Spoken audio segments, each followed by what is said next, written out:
Hi, Michel. Oh, hi. Nice to see you again. I have a question regarding our last conversation. The one on Marx, I mean. Marx? Yeah, Karl Marx, not Ernst. Okay, go ahead. I have the impression you didn't tell me the truth.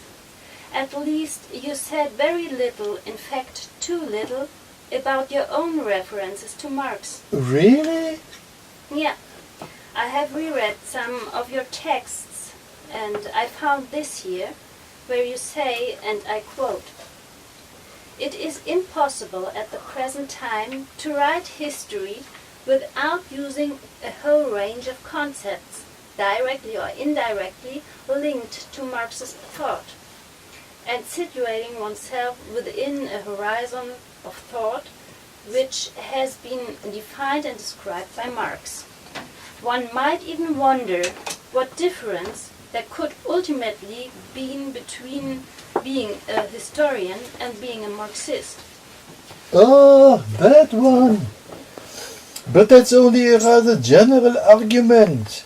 Something I said in an interview with a literature journal from France, I believe in the mid-1970s or so.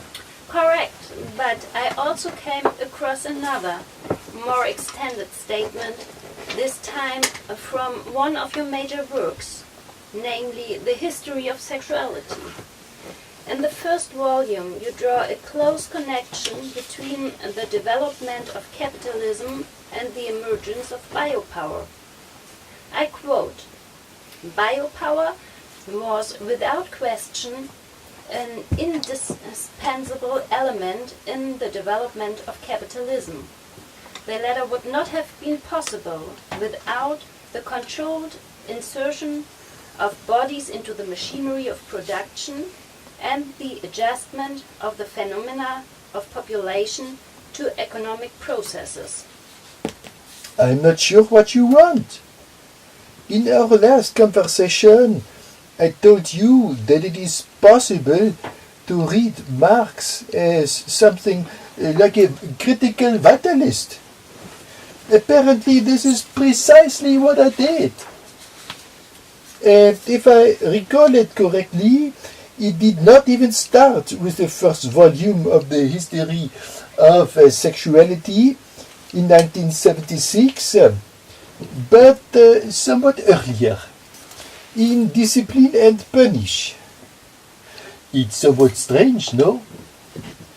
Almost all of you are familiar with panopticism, but only very few readers paid attention to the fact that in this book I relied on and referred to Marx, not just one or two times, and not just by quoting the Capital. Let me give you an example. In the section about docile bodies, I draw extensively on Marx in order to define what I mean by the term discipline, which in turn is quite close to my notion of biopower. In fact, I rather carefully read what Marx writes about the organization of cooperative labor in capitalist societies. This is the reason why in Discipline and Punish I say the following, and I quote, "Discipline is no longer simply an art of distributing bodies, of extracting time from them and accumulating it, but of composing forces in order to obtain an efficient machine." Please note that in this connection, machine is not exclusively referring to technological objects, but just as in Marx, to combinations of man and machine, of worker and tool. Now, to my great surprise, hardly anyone was or is interested in this argument. As a consequence, I did not really insist on these points during my lifetime.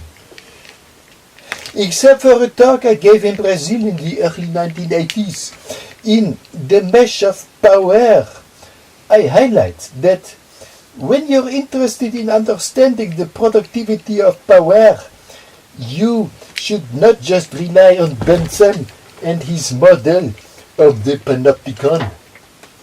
In addition, you must also refer to Marx, in particular to the things he has to say about the division of labor in workshops and factories. What we find there is, among other things, Marx's argument that one power does not exist, but many powers. Following what he writes in section 4 of Capital about factories, schools, and workers' housings, I came to the conclusion that, and I quote again, a society is not a unitary body in which one and only one power is exercised. Rather, society is an archipelago of different powers. This strikes me as extremely relevant today to understand how the emergence and evolution of biopower is tied to installing a multiplicity of different forms of power in factories and offices, but also in hospitals and schools, as well as, for example, at home. Given the commercial use of the internet, I would even say increasingly at home. At the same time, all these forms of power are connected to the cultural logic of capitalism that tends to exist all over the world. So, thank you for clarifying these points. Bye-bye. I hope to see you soon again, both of you.